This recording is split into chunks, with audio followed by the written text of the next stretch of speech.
Bienvenidos una vez más a Cineón. Este es el programa número 6 de esta temporada que estamos teniendo referente al cine ecuatoriano, proporcionado por Choloflix. Y no me están pagando, se los puedo asegurar, pero es que hay que mencionarlo porque es una linda iniciativa que se gestionó a raíz de la situación de pandémica que nos está afectando.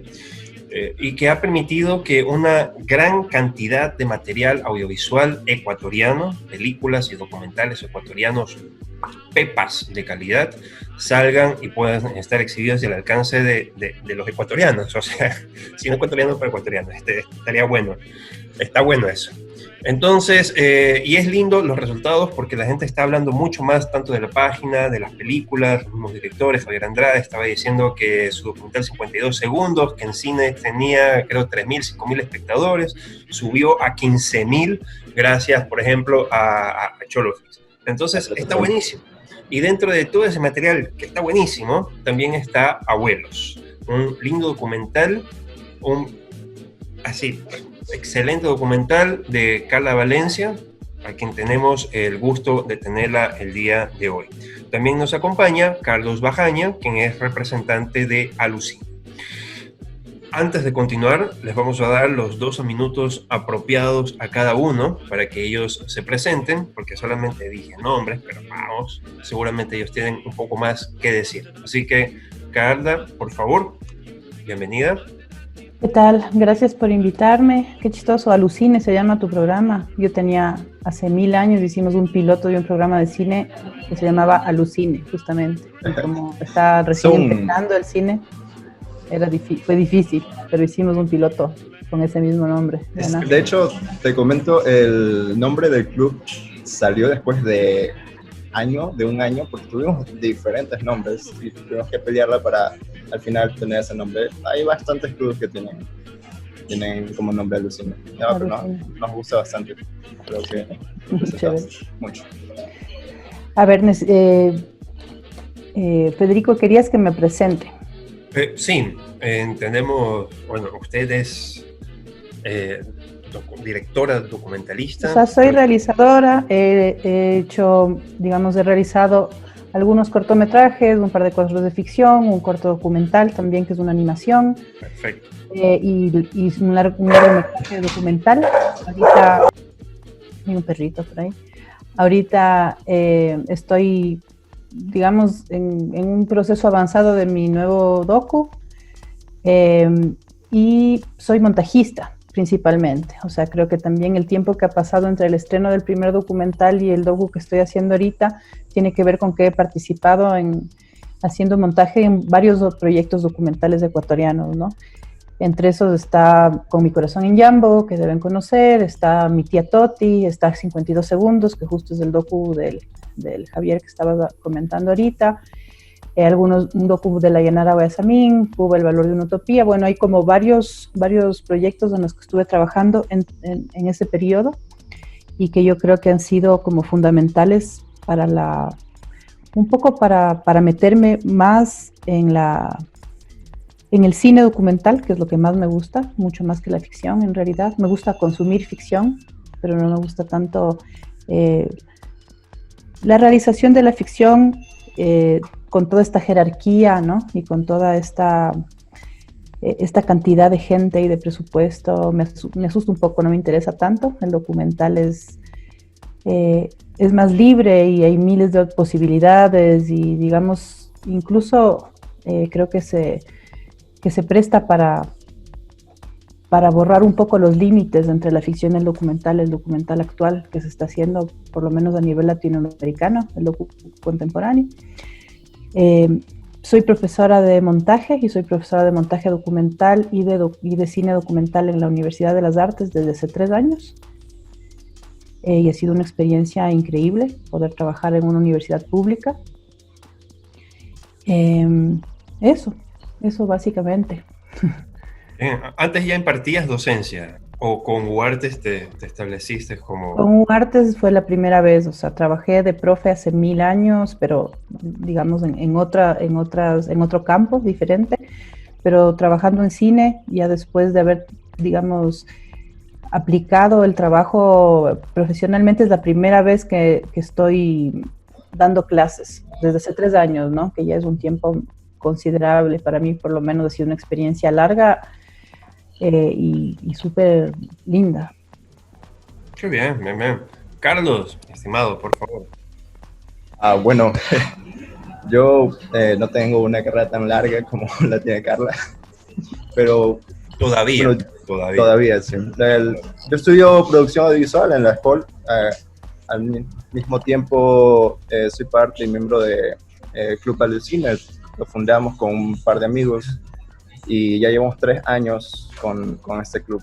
Hemos avanzado bastante, la verdad es que nos apasiona bastante esto de las películas, analizarlas, saber un poco más, ir un poco más allá y sobre todo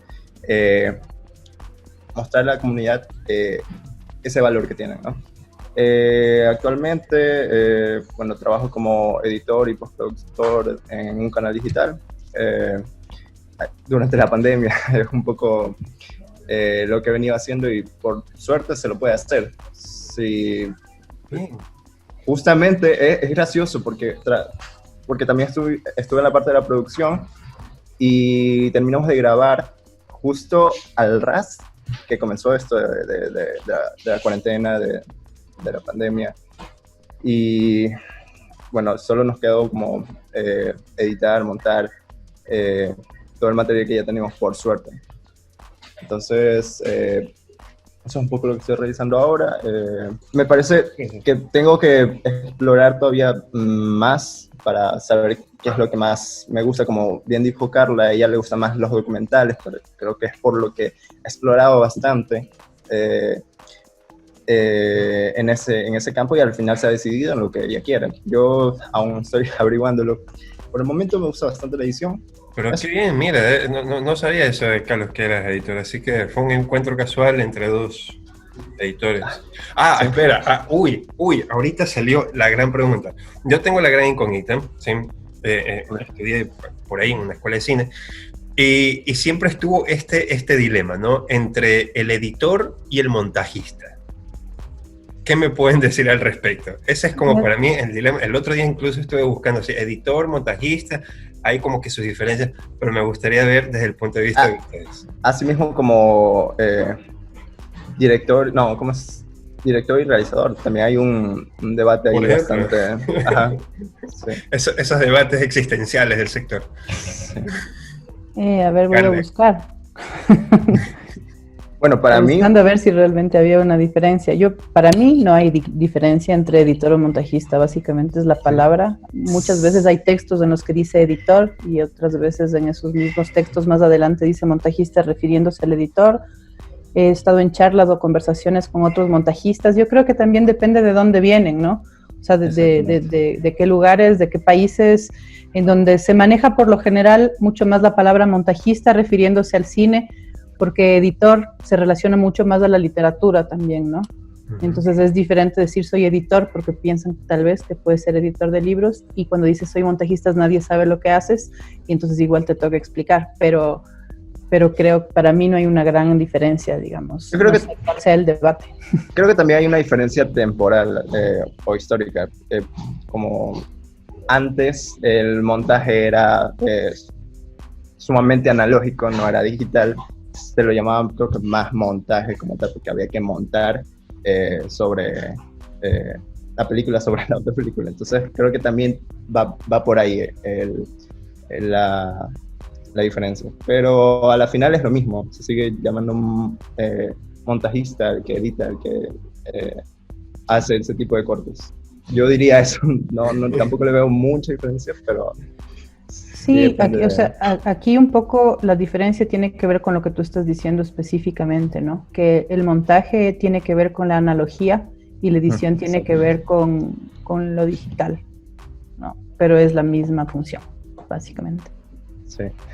Bien, perfecto. Hemos resuelto una duda existencial del sector audiovisual. Bien. Okay. No, siguiendo con la resolución de dudas existenciales. Y no, metiéndonos un poco también en el tema pandémico, queremos aprovechar nuevamente para ver un poco desde los puntos de vista de cada uno de los presentes, cómo está tanto afectando y cómo está obligando de alguna manera a reformular la gestión, los modelos, los procesos que tienen que cumplir, en este caso, Carla, por ejemplo, la docencia. Ahora tienes que dar clases online. Y Carlos, en tu caso, bueno, en el caso de ustedes como Cineclub, ahora, ¿cómo se está resolviendo un poco eso de ahí? Podemos empezar con Carla. Ok.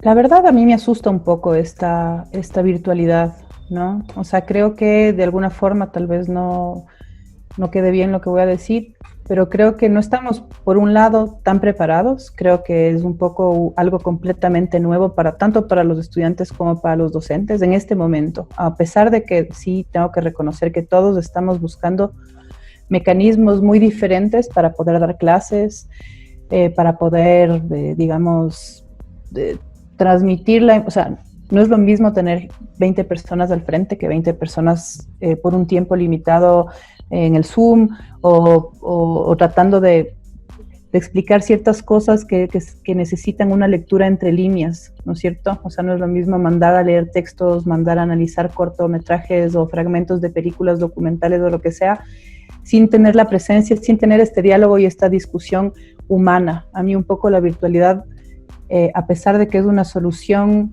que se está utilizando y que por eso se está pudiendo dar clases y no se han cortado, por ejemplo, como esta universidad es estatal y es gratuita, que esperamos que siga siendo así, es una universidad que ha tenido casi el 100% de matrículas de este semestre, ¿no? O sea, cosa que con las universidades privadas no ha pasado por la incertidumbre y tal.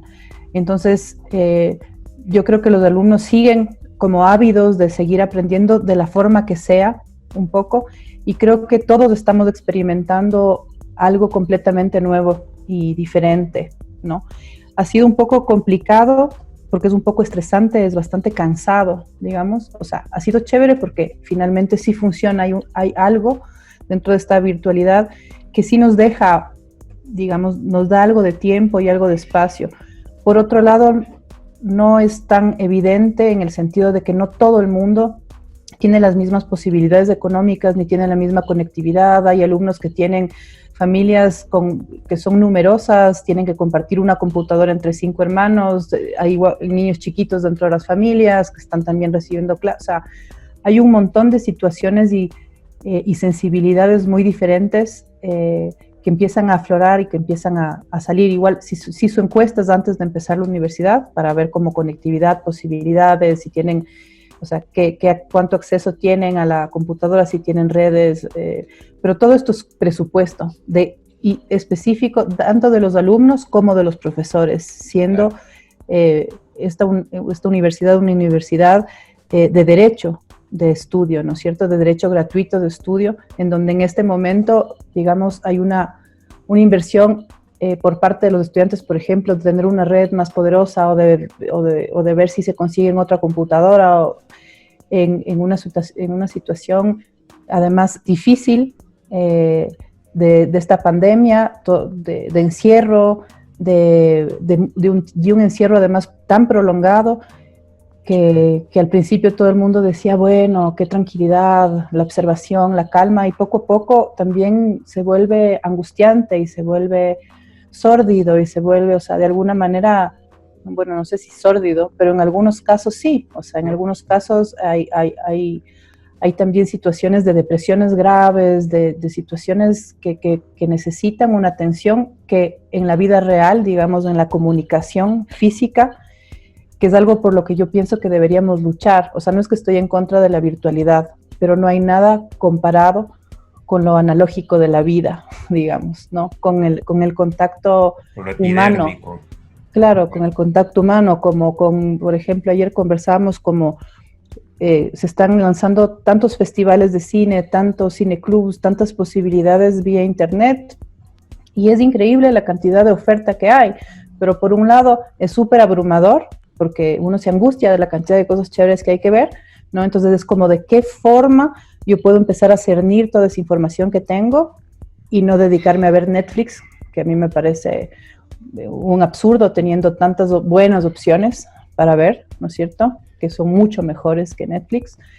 Y por otro lado, si hay una nostalgia o se va sintiendo también esta cuestión de, o sea, no es lo mismo ver una película en un celular que ver una película en una sala de cine. O sea, digamos, no se puede perder esto por decir, ok, es más fácil, de pronto es más barato, de pronto es gratis, de pronto igual me llega a la casa, es instantáneo. Entonces a mí sí me parece importante agarrar las herramientas en el momento que estamos necesitando, pero no acomodarnos en ellas. Yo creo que es súper importante volver a la realidad real, digamos, lo antes posible, ¿no? En ese sentido, pero es mi punto de vista. No, sí, las salas de cine sí veo que se ha hablado, se ha mencionado, todavía no están abriendo las salas de cine, ¿qué va a pasar con las mismas? Y lo que tú mencionas, es decir, es curioso también, porque el proceso de recepción del discurso, del cine, de la película, no es epidérmico, es mágico. Y esa magia te la brinda solamente el cine. O sea, perdón, la sala de cine, un espacio oscuro donde estás inmerso en esta especie de espacio, como dice Edgar Morin, acompañado de las grandes estrellas del cine. Entonces hay una relación cósmica ahí que no se identifica de la misma forma con el hecho de producir, que es más epidérmico, que es una cuestión de, hey, sentemos, que un proyecto, listo, siéntate ahí, saca el guión, empecemos a leer, abramos, ábrete la botella, vamos a conversar, así empieza. Incluso en los rodajes, se codean lo otro, pásamelo. Y en la sala de cine, ¿qué va a pasar también? Entonces, en ese aspecto, Carlos, ¿cómo ustedes, como grupo como Cineclub, que ustedes tienen estos eventos cada 3 meses, me parece, de una proyección de una película, ¿qué va a pasar ahora? ¿Cuál va a ser el modelo? ¿Cuál va a ser la propuesta? ¿Qué están pensando? Bueno, la verdad, eso lo seguimos pensando porque sí es complicado adaptarse a la realidad y a este nuevo, bueno, el semestre que vamos a vivir, que no sabemos si solo quedará un semestre, puede que sea un año, puede que sea más tiempo, es algo incierto, pero nosotros por el momento estamos dedicándonos más a actividades internas como club, o sea, algo un poco más interno que no requiera mayor complicación, porque bueno, sabemos que cada persona, como bien ha dicho Carla, tiene una situación diferente, no todos pueden tener acceso a varios computadores en un hogar, no todos tienen facilidad de acceso a internet, no todos tienen los medios y eso es lo complicado. Como te digo, ahorita estamos reforzándonos como club en algo interno y pues más adelante veremos la manera de continuar con lo que estábamos haciendo. Estas proyecciones, este análisis abierto al público, todas esas cosas, porque son importantes, ¿no? Son importantes y no tenemos que dejarlas de lado. Vamos a ver cómo podemos hacerle. Algo que quería decir es que esta situación bueno, tiene razón Carla, con que es importante no recuerdo cómo habéis dicho, analogía, no, esta sensación analógica, o sea, vivir un tú a tú, pues el cine, la educación, bueno, todo esto es importante, pero la verdad yo sí tengo mucha ilusión de que a la final logremos adaptarnos a estos nuevos medios, porque ciertamente no sabemos si volveremos a una normalidad como quisiéramos. No se sabe si a la final volveremos a una normalidad. Entonces, yo creo que sí vamos a tener que adaptarnos. Me emociona mucho saber qué va a resultar de todo esto, a la final cómo cambiaremos como sociedad, cómo cambiará nuestro punto de vista. Es cómo cambiará el mercado del cine. Es una de las preguntas que más me hago. Como tú bien has dicho, los cines, en el cine la magia está en el estar ahí, en la sala de cine, ¿no? Y si a la final no se puede tener esa magia o esa sensación, ¿será que muere el cine de esa manera?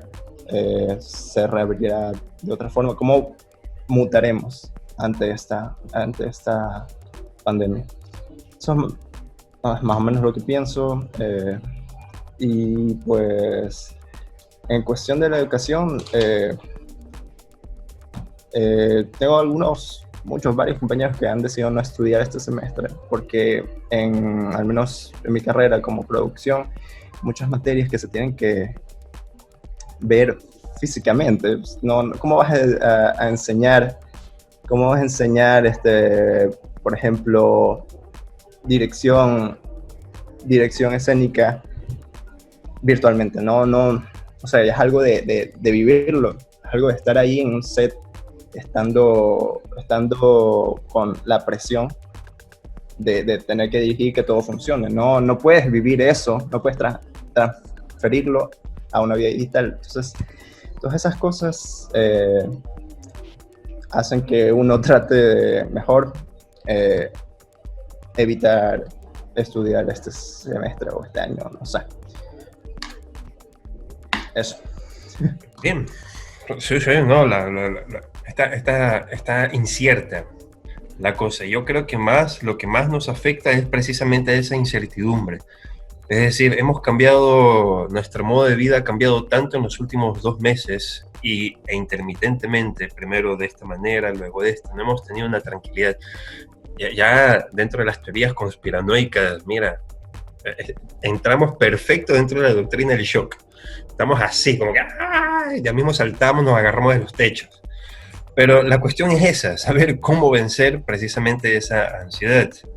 Y en ese sentido, la memoria puede llegar a ser una muy buena herramienta, precisamente para entender qué es lo que nos ha pasado, tanto como individuos, como seres, y qué es lo que puede pasar.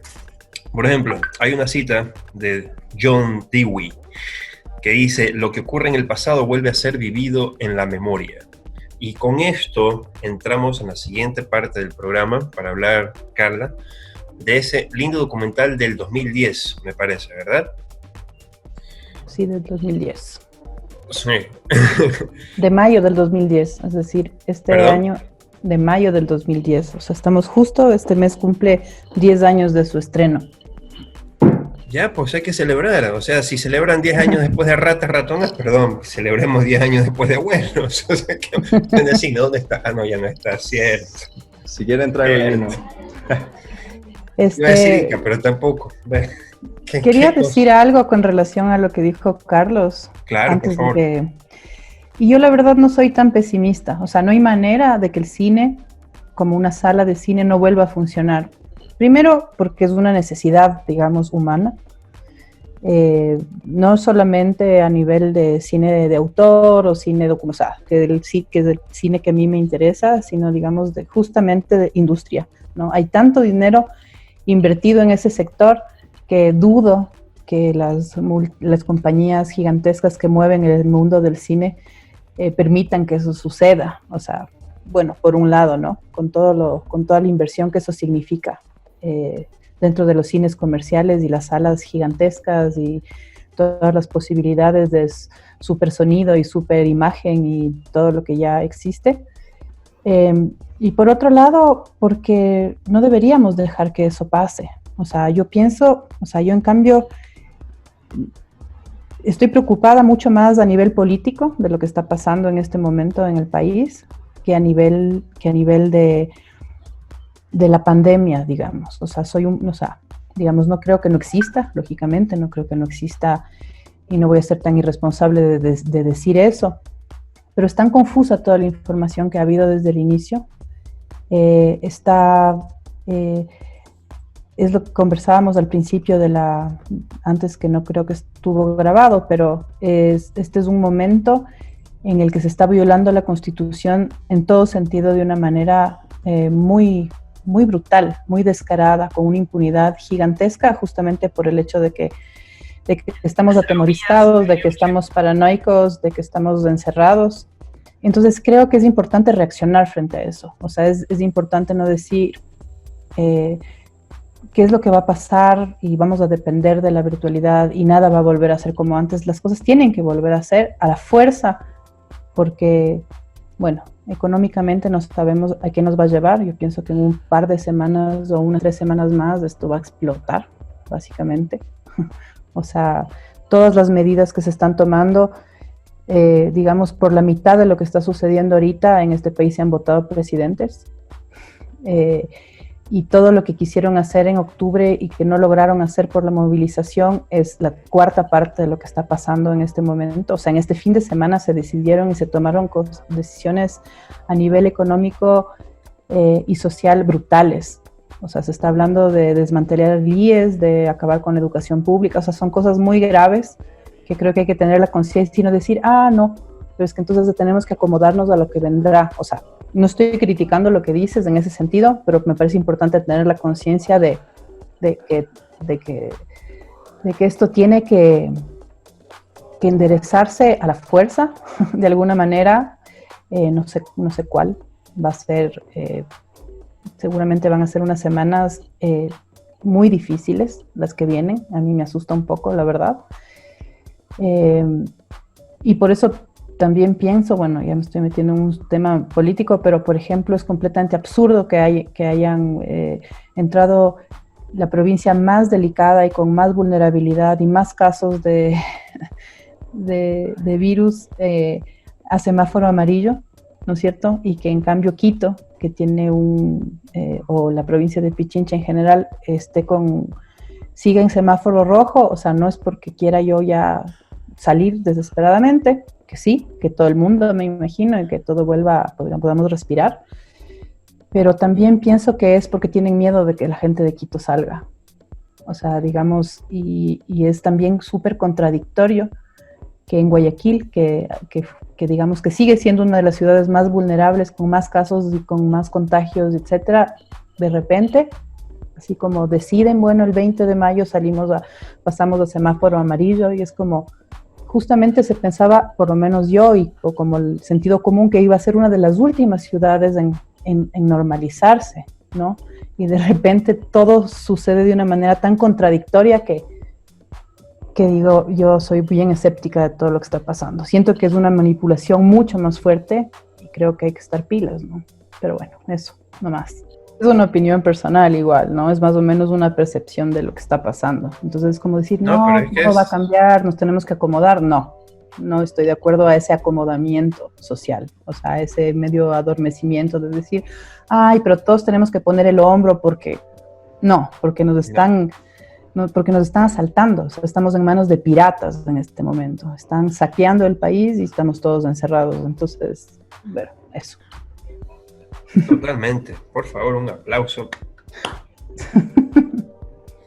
Muy bien. Va todito entonces. Sin ningún problema. No hablemos de cine mejor. Bueno, no, en serio. Usted me dirá. Tengo hasta mañana para editarlo, así que mira. Bueno. No, mentira. En todo caso, sí. Hay que levantarse, hay que ponerse un poco más pilas respecto a qué es lo que está pasando en el país. Por ahí estaba escuchando que que pareciera como si hubiesen dos lados. Uno que está consciente de las cosas y otro que está muy ubicado en una generación mucho más reciente, que se queda como que bastante estancada en la información que recibe y no tanto en esta necesidad, casi obligación, de tener que buscar la información, buscar la verdad, buscar lo que pasa, buscar los hechos y empezar a proclamarse. Lo que mencionas no es nada desubicado, así que me apoyo a lo que estás diciendo, Carla. Y más bien, pilas, Carlos, aliente a los suyos, aliente a esa generación dormida. No creo que estén dormidos, pero bueno. Frente a eso, Carlos, tú que viste el documental, ¿puedes hacer una analogía respecto a los momentos en los que hay que levantarse, proclamarse, y el documental de Carla Valencia? Porque hay una historia muy linda a partir de Juan. Es una pregunta difícil igual. O sea, sí, creo que es un poco difícil. Es tratar de buscar una analogía entre lo que estaba pasando en esa época y lo que está pasando ahora. A mí me parece que es una lucha que no tiene que ver específicamente con la política, si no quieres, digamos, no es una cuestión partidaria. Yo no he sido militante de ningún partido político. Creo que igual el movimiento político o un movimiento político construido y creado en esa época en Chile, más específicamente en el norte de Chile, funciona muy diferente de lo que ha pasado políticamente en este país, por ejemplo, ¿no? Históricamente la militancia ha sido muy diferente. Pienso que la militancia de izquierda, aquí tal vez me vayan a fusilar después de decir esto, pero así es una militancia bastante más intelectual que una militancia popular. O sea, no ha sido una militancia tan, digamos, de los trabajadores como tal, de los trabajadores del cobre, de los trabajadores del salitre, de los trabajadores que nacieron en oficinas salitreras como mi abuelo Juan. O sea, digamos, es el germen de los partidos políticos, y la historia política de estos dos países es muy diferente, ¿no? Y nosotros estamos viviendo en este país, y tú has crecido en este país como yo. Entonces, no parte para mí tanto de la militancia política, pero sí de una militancia de sentido común humano, digamos, sí solidario, sí, obviamente estoy mucho más... y toda mi vida he sido mucho más cercana a la izquierda y a los pensamientos de izquierda, que igual podemos tener un debate entre lo que era la izquierda y la derecha y lo que creo que no es necesario, pero la única analogía que yo veo ahorita es que lo que nos está pasando, no solamente a nivel latinoamericano, sino a nivel ecuatoriano, perdón, sino a nivel latinoamericano ahorita, sí hay una analogía en el sentido de que estamos como en la época de la dictadura, o sea, es decir, están violentando nuestros derechos, estamos en estado de sitio, hay gente desaparecida, desde octubre hay gente desaparecida, o sea, hay gente que mataron, por la cual nadie ha respondido, hay violaciones de derechos humanos, digamos, hay un montón de situaciones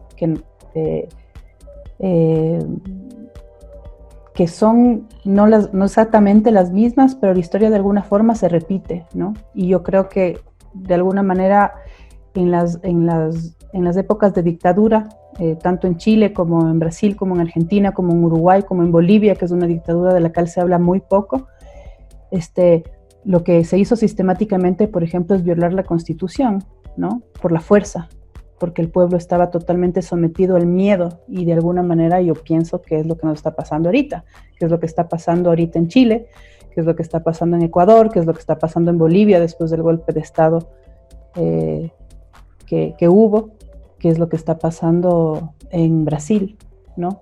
Digamos, es como una terapia utilizando casi las mismas herramientas y sobre todo con el mismo objetivo. O sea, 40 años más tarde siguen teniendo el mismo objetivo, que básicamente es precarizar la educación, el eliminar los derechos básicos del ser humano, ¿no? Eso. Creo que esa podría ser una posible analogía entre esa época y la de ahora, por lo menos. En todo caso, totalmente. Sí, las analogías no se dan tanto desde lo político, sino más bien desde el carácter más social. Es decir, si nos vamos un poco a la esencia, a la base, miedo hay, pero ya no es un miedo infligido desde un orden humano, político como tal, sino desde un orden viral e invisible, que lo ponen incluso a la altura de que es algo que no está, pero te está tentando, está ahí encima tú y no salgas. Mientras tanto nosotros hacemos otras cosas acá. Entonces, o sea, en ese sentido, perdón, hay una inteligencia brutal ahí, ahorrémonos la plata en toda la fuerza que tenemos que aplicar en las calles, aunque igual se sigue derrochando plata, 150 millones en militares y chapas, perdón, policías. Pero es una cosa muy rara, o sea, como base, como bases, como esencias, hay pasos que se asemejan bastante. Solamente han cambiado las figuras. El orden de los factores es el mismo, pero cambiaron algunas cosas. Y los objetivos son los mismos. Y yo creo que el miedo a la represión es fuerte. O sea, nunca en el Ecuador se había sentido el nivel de represión, nunca antes. Y ninguna de las huelgas en las que yo participé antes para votarle a Lucio Gutiérrez o a Abdalá o a Yamil, ¿no? Hubo el nivel de represión tan brutal, lo que pasó en Chile. O sea, sistemáticamente, o sea, no sé si les pagaban por sacarles ojos a los estudiantes, pero es algo que no se había visto y es algo aterrador, ¿no? O sea, no es algo que es simple, es algo que está planificado. Pero bueno, hablemos de algo más, un poco más agradable. Entrando en temas técnicos del documental. Hablemos de montaje, hablemos de cine. Dígame. Exactamente. Yo creo que ahí sí Carlos va a tener sus puntos para poder compartir. La verdad es que me entró miedo. No, sí tienen mucha razón. Yo sí quería hacer una mención muy, muy linda. O sea, que me gustaría empezar con el final del documental. Ya. Que es un trabajo, es una memoria que habla de la muerte y de la inmortalidad. Y de la inmortalidad y de la muerte.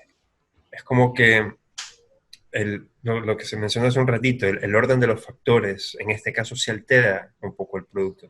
Porque cuando pones en un orden, primero el uno, después el otro, obviamente hay una jerarquía tácita ahí que te obliga a pensar qué es primero o qué viene primero.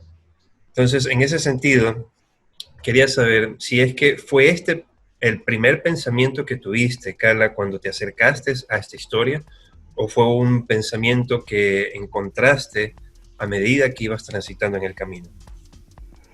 Yo creo que no fue algo consciente desde el inicio, pero que estaba ahí permanentemente. O sea, digamos, la muerte de uno de mis abuelos, al cual no conocí nunca, y que estuvo desaparecido durante 16 años, ¿no?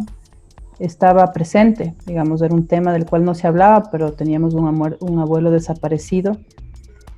Tenía un abuelo desaparecido, hablo en plural por mis hermanos. Pero finalmente cuando tengo 16 años aparece, ¿no? Y aparece en esta fosa común y de alguna manera se inmortaliza porque primero fueron unas imágenes que en esa época dieron vuelta al mundo, ¿no? El primer cuerpo que sacan de esta fosa era de las primeras, no estoy segura si es la primera, pero de las primeras fosas que se descubren en el norte de Chile, en Chile, digamos. Además, recién entrada la democracia, en junio del 90, ¿no? Vuelve la democracia a Chile en el 1990. Entonces, y además con con pruebas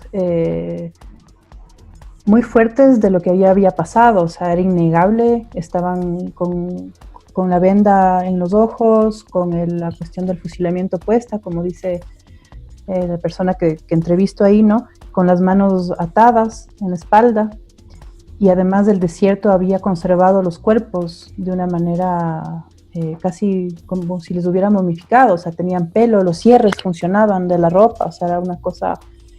Entonces no es que desaparecieron, ¿no? Es como que volvieron a aparecer y de alguna forma creo que se inmortalizaron en ese sentido, ¿no? O sea, en el sentido primero de que no fue solamente para mi familia algo importantísimo, sino que creo que fue importante para un país rescatar este testimonio de lo que ahí había pasado, ¿no? Y era un momento importante en el cual durante los siguientes años se habló muchísimo de lo que pasó en la época de la dictadura, ¿no? De manera muy, muy clara. Después de haber estado callados 17 años, la gente lo que necesitaba era empezar a hablar de todo lo que ahí había sucedido, ¿no? Entonces, por un lado, claro, yo tenía como esta cuestión de la muerte muy fuerte, y de ir a ese lugar y de conocer la fosa, y cuando llegué al desierto, me impresionó, ¿no? El desierto de Atacama, que también es como esta cuestión gigantesca, árida, sin vida, ¿no? Inerte prácticamente, muy contrastante con todo lo que yo había investigado en cambio sobre mi abuelo Remo, ¿no? Que era como mucho más frondoso, mucho más mágico, como del realismo mágico de esa época. Entonces, y además él estaba obsesionado con la inmortalidad, ¿no? Con el descubrir la inmortalidad, con descubrir, digamos, la salud absoluta, la regeneración celular perpetua, que de alguna manera iba a conseguir la inmortalidad, perdón. Entonces, creo que es una idea que estuvo girando todo el tiempo, de invisible, pero que se plasmó ya en el guión por escrito un poco más tarde, ¿no? O sea, la idea misma de que esa podía ser el final, pero era como evidente que estaba ahí, ¿no? Que estaba ahí la inmortalidad y que estaba la muerte desde el inicio de la investigación. Claro, Carla, ¿y cuándo comenzaste tú a ya ponerlo en guión? Eso me pregunto, es una de las preguntas que me hacías hace un momento, porque a mí me parece que ese documental tiene bastante, no sé, yo lo encuentro con bastante sentido poético, de esta forma de ver las cosas, de dos abuelos que pueden ser muy diferentes. Bueno, en todo el documental se encuentra bastante contraste entre los temas que abordas, tanto el contraste del abuelo, el abuelo que representa la vida, la eternidad, y el otro abuelo que conoces desde la muerte prácticamente. Lo conoces así, o sea, estos dos temas, ¿no? La vida, la muerte. Bueno, tanto en esa portada, como te digo, como antes en el documental, tienes un hilo conductor de todos estos temas. Como te digo, la montaña, el bosque con el desierto, tienes el río, la analogía del río con el mar, e incluso una escena que a mí me pareció increíble, cómo haces una transición entre la historia de tu abuelo Juan hacia la historia de tu abuelo Remo, por medio del mar. A mí, yo vi esa escena y me quedé, wow, porque, bueno, estamos en el mar, está todo, nos adentramos prácticamente en el mar y salimos en el río, y como mencionas, claro, los dos se conectan, ¿no? El río que tú conoces de toda tu vida termina en el mar Pacífico. Entonces, quiero saber cuándo comenzaron a brotar todas estas ideas de relación.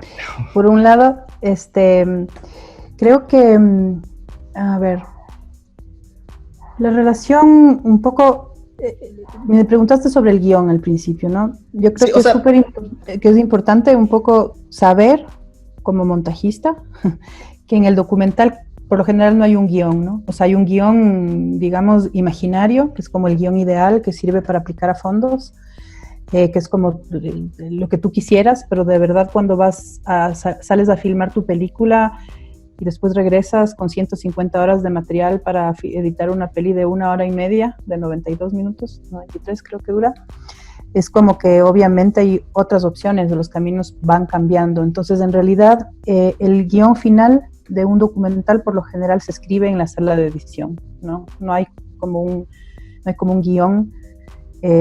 Habían ideas, por supuesto, habían ciertas secuencias, habían temas. Yo pude escribir algo después de hacer un poco de investigación, es decir, después de entrevistar a varias de las personas, pero creo que en la peli salen máximo unas 10 personas entrevistadas y entrevisté como a 37, ¿no?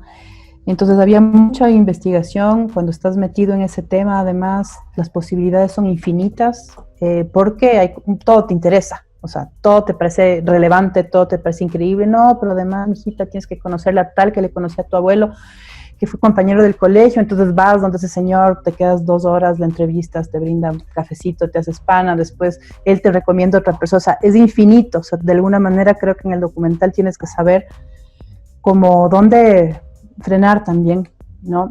Y después, sabes, hay cosas que son evidentes, que no van a entrar dentro de la película, pero hay cosas en la sala de montaje que te cuesta decidir, ¿no? Incluso ahora me arrepiento hasta ahora de que hay escenas que no incluí, que me gustaban mucho y que no están en la película, y hay otras escenas que después de 10 años ya no me gustan para nada. Entonces, también son cosas que, no, ya el documental tiene su vida propia y ya no es parte de mí, y uno en algún momento tiene que terminar, ¿no? Por otro lado, con relación a lo que tú dices de las analogías y del río, por ejemplo,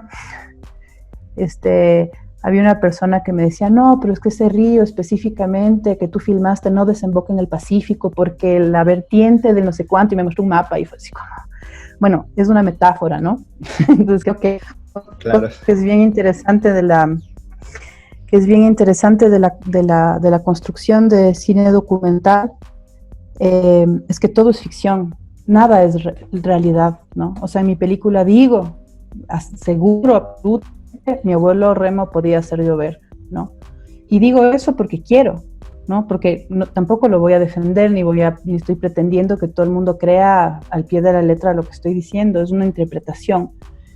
Entonces yo creo que cada tema o cada aproximación a algún tema es una reinterpretación de la realidad. Entonces la realidad como tal en el cine documental, tal cual, no existe. Siempre hay una reinterpretación por el encuadre, por el montaje, por el punto de vista del realizador, etcétera, ¿no? Y con relación a cómo todas estas analogías y estas cosas fueron apareciendo en el camino, pero sí creo que hay algo importante que me sucedió al inicio y que fue una casualidad, y fue que yo creo que en cuestión de 2 semanas o algo así, me regalaron 2 tías, una de mi familia chilena y otra de mi familia ecuatoriana, 2 libros. El uno, que los 2 salen en la película, el uno es Dioses, Semidioses y Astronautas, del escritor ecuatoriano Nicolás Kickman, que es un libro de realismo mágico, digamos, de ficción, y otro libro que es, que se llama, ¿cómo se llamaba? No me acuerdo si es Recuerdos de Pisagua, Fragmentos de Pisagua, perdón.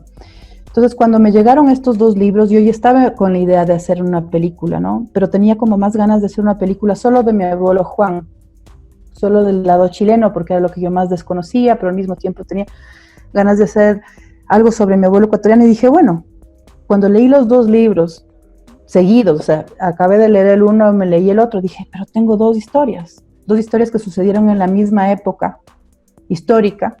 En Latinoamérica, la una es como una historia de una época del realismo mágico latinoamericano y la otra del realismo político latinoamericano, pero sucedieron en el mismo momento.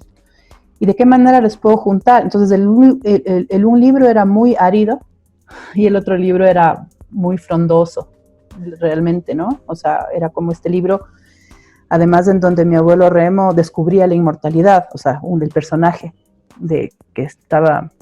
sobre el cual estaba basado. Entonces ahí ya, desde esos 2 libros, digamos, dije, quiero contar la historia a través de los espacios, ¿no? Sobre todo porque me había dado cuenta de que, claro, quiero contar 2 historias de 2 señores que nadie conoce, a quién le van a interesar, y quería utilizar la menor cantidad de material de archivo fotográfico, por ejemplo. Era como, Juan Valencia nació en no sé dónde y veíamos una foto de Juan Valencia, o sea, no quería como que la película tenga esa forma. Entonces, formalmente me pareció interesante buscar, y los paisajes me permitieron, de alguna manera, darles la personalidad de cada uno de esos 2 abuelos y generar ese contraste un poco, ¿no? Entre esos 2 paisajes. Y en el montaje, no sé si termina funcionando bien, creo que se entiende. Hay personas que se confunden un poco, digamos, entre una historia y la otra. Ahorita tú más bien dijiste algo chévere, que era como la sensación de estar en el mar, después la cámara se mete debajo del agua y estamos en el río, ¿no?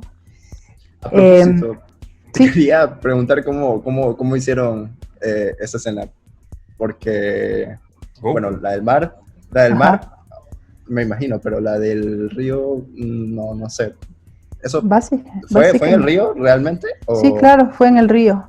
Yo pensaba que habrá sido una especie de simulación, algo de algún efecto. 3D, claro. No un efecto, sino una forma de simular el movimiento del río, pero si me dice que fue en el río, fue Me parece increíble. No, pero lo que me parecía chévere es que eran imágenes, o sea, yo trabajé con 2 fotógrafos, con el Daniel Andrade en Chile y con el Diego Falconi, el Camel, aquí en Ecuador. Y él tenía una cámara y yo tenía la mía, que era una cámara chiquitita. Y me conseguí una bolsa, que digamos una bolsa, porque era una bolsa, pero era una bolsa especial para poder meter la cámara debajo del agua, porque tenía ganas de filmar debajo del agua, pero no tenía idea de lo que estaba filmando. O sea, yo no podía ver por el visor lo que, o sea, yo solamente metía las manos al río, me congelaba las manos y filmaba y estaba como momentos, pero realmente no podía monitorear lo que estaba filmando. Y fue chévere descubrir después, ya en la sala de montaje, en grande, esas imágenes, porque logré filmar cosas chéveres, pero no tenía idea de lo que estaba haciendo. Digamos, es como filmar en cine. Es como cuando filmo en 8 milímetros y después revelo algo. Primero que revelo tanto tiempo, ni me acuerdo lo que filmé. Y segundo, que no tienes como mucha idea de en realidad cómo va a salir. Y así se filmaron las cosas debajo del agua, ¿no? Así de una manera súper artesanal. Aportó Millón también tu expertise como montajista. Para mí, pero sí hay una diferencia entre el editor y el montajista. El montajista tiene conceptos de record, continuidad, principalmente el editor, para mí principalmente copia y pega. Pero yo creo que aquí, no sé, obviamente, qué sé yo, pensamientos caducos.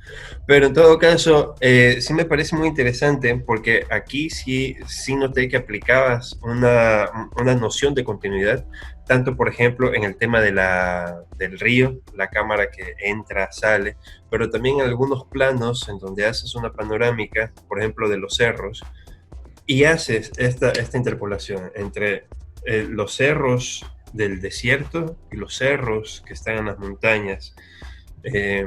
Y los dos son cerros, entonces de alguna manera vas a lo abstracto, vas a lo esencial para poder hacer esa unión. Y es como que en ese sentido hay una conexión muy, muy, muy linda, que vas precisamente desde lo esencial. Y desde lo esencial hay 2 personajes que de alguna manera lucharon a su manera.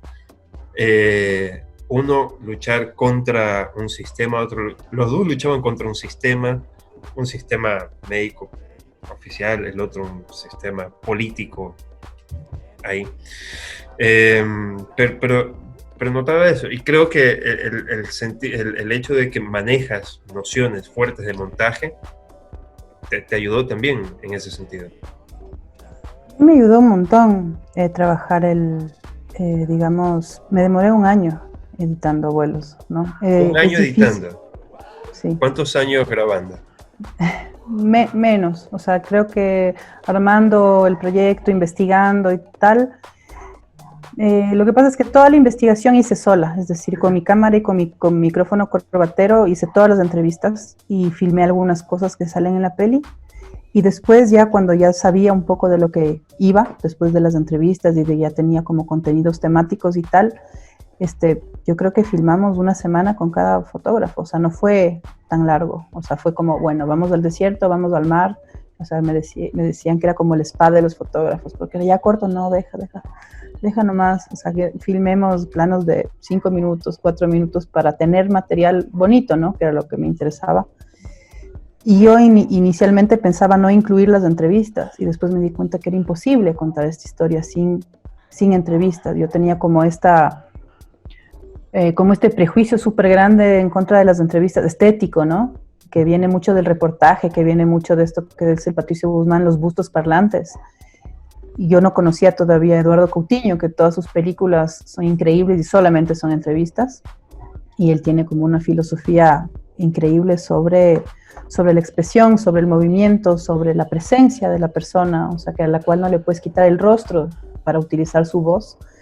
Y yo entendí eso mucho cuando empecé a editar la película, porque habían testimonios que no podían estar en mi voz. O sea, yo no podía contar cuando mi tía le vio por última vez a su papá con mi voz en off. O sea, perdía totalmente sentido, perdía la fuerza, aunque se viera el corbatero, aunque la entrevista no estuviera iluminada, era como, digamos, es lo que tengo y tiene que tener una fuerza narrativa, ¿no? No podía sacrificar eso para hacer una película más poética o más, o sea, visualmente, ¿no? Que era lo que en principio quería.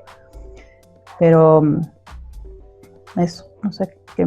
Sí, no sé, Carlos, una última pregunta que tengas, o si no... A ver, A ver, no sé, no, en serio, estoy aquí con un poco de notas que he hecho. No sé qué tan fresca tengas cada una de las escenas de tu propio documental, pero yo lo volví a ver hace poco y me llamó mucho la atención una escena que no entendí muy bien, pero uno de tus familiares de parte de tu familia chilena dijo, de arriba nos viene siguiendo, y me parece que es una especie de colibrí, una especie de mariposa que está ahí, cuando están visitando toda esta zona de donde están los cuerpos. Hasta la fosa. Está en la fosa de Pisagua.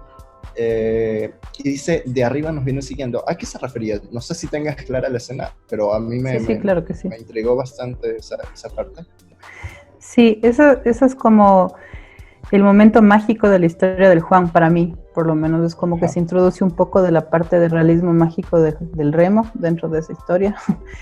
Y es que efectivamente estuvimos ahí todo el día filmando ese día. En realidad estuvimos filmando porque había como toda una reunión cada año en octubre. Se reúnen todos los familiares de desaparecidos y de la gente que se encontró en esa fosa. Entonces ese día fue un día súper largo en donde filmé muchísimo y básicamente parece que estuviéramos solos, pero porque ese era el principio del día nomás, o sea, todo el resto de material no está en la película. Y cuando llegamos, si viste son como unos acantilados del desierto, así altos. Entonces llegas por el camino y estás arriba, por eso mi tía dice arriba. Y cuando llegamos yo bajé la cámara, puse el trípode para hacer estos planos abiertos, digamos, en donde se ve la cárcel desde arriba, en donde se ve el mar, en donde se ve un poco el territorio geográficamente. Y ahí llegó este bicho, que no era un pájaro, era una especie de mariposa del desierto, gordita, o sea, era una mariposa tipo una polilla grandota. Yo no entendí qué era, por eso te pregunto, ¿no? Yo puse aquí mariposa o colibrí, no tenía muy claro qué era. Sí, era una especie de mariposa. Entonces, y nos siguió todo el día. O sea, nosotros estuvimos arriba, me volví a subir el carro, bajamos, otra vez vino, pero cada vez que yo le entrevistaba a mi tía, venía, entraba en el cuadro, ¿no? Entonces, y pasa dos veces. Una vez cuando está mi tía, que está con el micrófono, que me dice, está prendido esto, no sé qué, sí. Y viene. Y después cuando vamos al muro en donde están todos los nombres de desaparecidos, y cuando mi tía pone el dedo en el nombre de mi abuelo Juan, vuelve a entrar este bicho. Entonces, son esas cositas que pasan, que uno nunca puede como imaginarse ni dirigir, ni en 3D, no mentira, que pasan en el documental que ni siquiera me acordaba yo. O sea, que cuando vi el material, encontré y me pareció lindo, o sea, me pareció medio sobrenatural, así medio, porque además mi tía estaba totalmente convencida de que era mi abuelo, pues, ¿no? Que venía y que nos estuvo acompañando el día entero. Entonces me dieron ganas de ponerlo en la peli. Me pareció, precisamente por eso mi pregunta, porque cuando lo vi me pareció un poco extraño y al principio no lo entendía, no le encontraba el sentido, lo volví a ver, incluso vi la parte esta de que arriba, cuando se estaba acomodando el micrófono así, estaba por ahí, y dije, entonces se refería a eso. Pero me intrigaba bastante por qué a la final tú decides poner esta parte en el documental, pues, ¿no? Y mira, no me imaginaba que sería por eso. Me parece súper acertado. Por parte de tu visión, ¿no? Buenísimo. Ahorita sí, yo creo que ya es momento de cerrar esta sesión. Seguramente, Carlos, tienes 1000 preguntas más, pero ya llegamos a la hora. Después nos matan. Y con lo que vamos a cortar, miren. No, en todo caso, muchísimas gracias por el tiempo de cada uno de ustedes. Gracias, Carla, gracias a ustedes. Esta invitación. Gracias, Carlos, por estar presente. Por favor, si quieren decirnos algo. Carla. Y no sé bien cómo funciona. La idea es, si no han visto el documental está ahorita libre en Vimeo, ¿no es cierto? Bien, Si buscan Abuelos, Carla Valencia, lo pueden ver.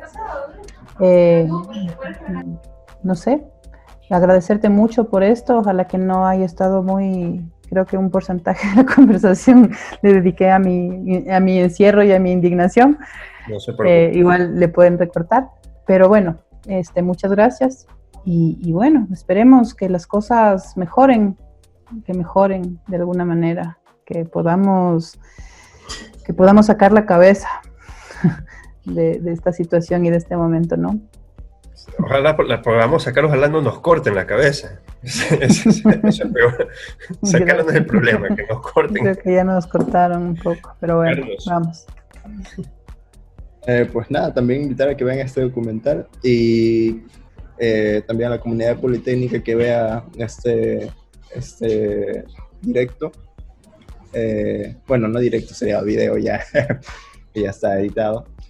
Pues invitarlos también a si les interesa ser parte de Alucine, que vamos a ver la forma de poder hacer las cosas en esta pandemia, ¿no? Y las que está la opción de ver videos en grupo en Facebook. Ármense su fanpage, empiecen a mandar cada semana videos en grupo, ¿ve? Y ahí tienes tu cineclub en grupo. Ahí está. Creo que algo así parecido estaban haciendo, creo que fue en el Cinema Escape, creo que se llama. De Guardia. Pues. En ese directo no iba a estar otro invitado.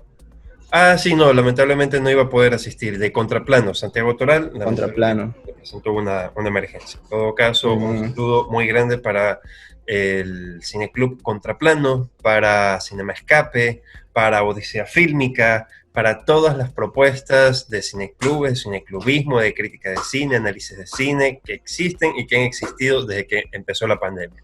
Es necesario, es importante y nada. Ahorita sí, yo creo que ya es momento de despedirnos. Muchísimas gracias nuevamente a ustedes. Muchísimas gracias a los que nos están viendo y nos vemos la próxima semana en Cine On. Muchas gracias. Listo. Gracias a ustedes. Chao. Gracias. Suerte. Chao.